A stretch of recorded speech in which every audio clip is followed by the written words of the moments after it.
Welcome guys, स्वागत है आपका making a million dollar company episode first में।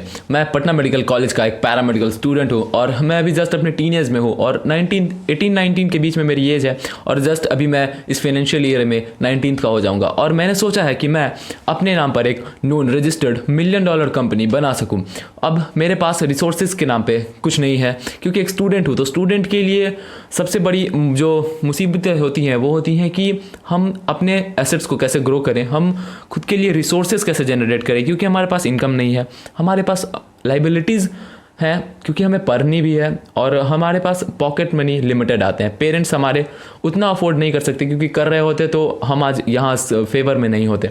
तो सबसे पहला पॉइंट हमारा ये है कि हम इस कंपनी का बेस कैसे रखेंगे और बेस किस चीज़ पे डिपेंड होगा, क्योंकि एक कंपनी के लिए सबसे ज़रूरी क्या है? सबसे ज़रूरी है कि हम एक ऐसा गैप खोजें या फिर एक ऐसा गैप क्रिएट करें जो कि मार्केट में हमारा एग्जिस्टेंस को शो कर सके। लाइक अगर कोई चीज़ पहले से रन कर रही है और उस चीज़ को अगर हम रन करेंगे तो वो एक बड़ा रिटर्न नहीं देता है, लेकिन अगर कोई चीज़ हम क्रिएट करें, लाइक आज से 20 साल 30 साल पहले जाते हैं तो मोबाइल फ़ोन्स नहीं हुआ करते थे, लेकिन आज मोबाइल जो टेलीकॉम कंपनीज़ हैं वो देखिए कितने ब्रॉडर हैं। कह सकते हैं कि अब अगर आप अंबानी को देखें तो उनके वैल्यूएशन में जियो का कितना बड़ा योगदान है जो कि कुछ साल पहले एग्जिस्ट ही नहीं करता था।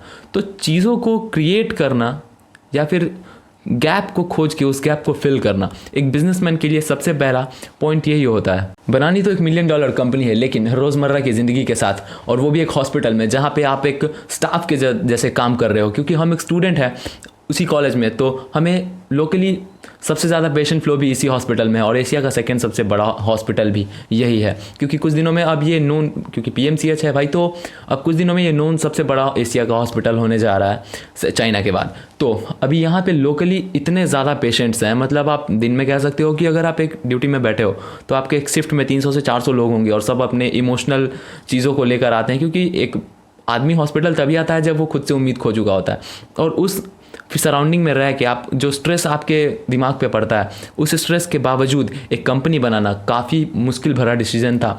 लेकिन अब मैंने सोचा है कि कंपनी बनानी है तो बनानी है, और खुद के सपनों की लड़ाई कभी आसान नहीं होती, खासकर तब जब आप एक स्टूडेंट हो, वो भी टिपिकल मिडिल क्लास फैमिली जो कि बिहार के एक रूरल एरिया से बिलोंग करती हो। क्योंकि बिहार के रूरल एरियाज़ में सपनों की कोई जगह नहीं होती, जिम्मेदारियों को ही हमारे सपनों का नया नज़रिया या फिर हमारे जिम्मेदारियों को ही हमारा भविष्य बताया जाता है।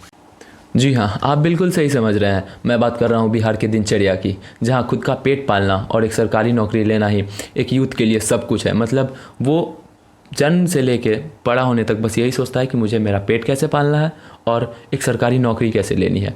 जनरल की बोगियों में सालों भर रहने वाली भीड़ मतलब बिहार, पूरी करप्ट सिस्टम मतलब बिहार, सारी ठप बंद पड़ी सिस्टम मतलब बिहार। कोई कितना भी कुछ कह ले कि ये मिट्टी है, ये तुम्हारी जन्मभूमि है, लेकिन जो सच है वो यही है। क्योंकि हमारे यहाँ तो लड़कों को सपने भी आते हैं तो दहेज में मिले स्कॉर्पियो की या फिर एक सरकारी नौकरी की, उससे ऊपर तो हमारे लड़के सोचते भी नहीं हैं।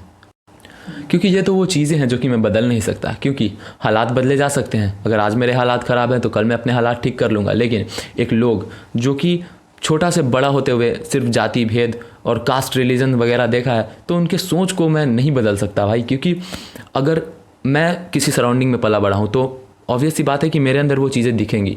तो बिहार में जो हमारे यहाँ सोसाइटी है वो एक बच्चे को ग्रो ही इस तरीके से करती है कि उसके अंदर जात पात और कास्ट को लेके बहुत सारे कॉन्फ्लिक्ट्स उसके मन में पहले से ही रहते हैं। तो उनको तो आप नहीं बदल सकते भाई, वो मरते दम तक नहीं बदल सकते। कहने को कोई कितना भी गया है कि मैं जात पात नहीं मानता, मैं एक्सट्रोवर्ट हूँ, ये वो, लेकिन जब आएगी बात तो आप उनसे बोलिए कि हाँ मुझे ये बाईकास्ट लड़की है, मुझे इससे शादी करनी है। उसके बाद आप देख लीजिए, आपको पता चल जाएगा कि ग्राउंड की सच्चाई क्या है।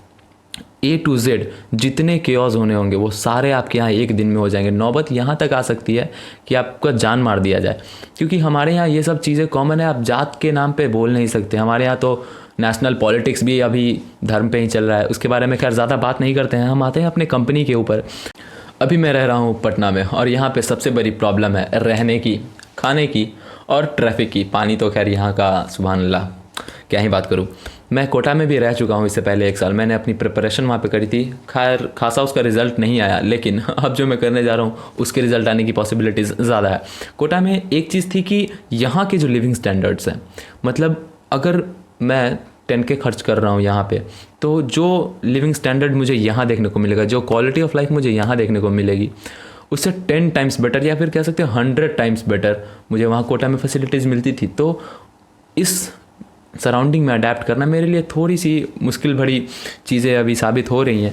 लेकिन अब मैंने जब यहाँ पे ठान लिया है कि मुझे कंपनी यहाँ बनानी है, क्योंकि बहुत सारे चीज़ें हैं जो कि मैं एक्सप्लेन नहीं कर सकता, लेकिन अब मैंने सोचा है कि यहीं रहना है तो वहाँ की बातें को भूल जाते हैं, तो वो कुछ ज़्यादा सही रहेगा। मतलब कहने को तो हम कह सकते हैं कि वो क्वालिटी ऑफ लाइफ यहाँ नहीं मिलेगी, लेकिन अब जो है तो उसमें हम लोगों को आपस में थोड़ा थोड़ा जोड़ के रिसोर्सेज जमा करके उस कंपनी को फाउंडेशन रख देना है।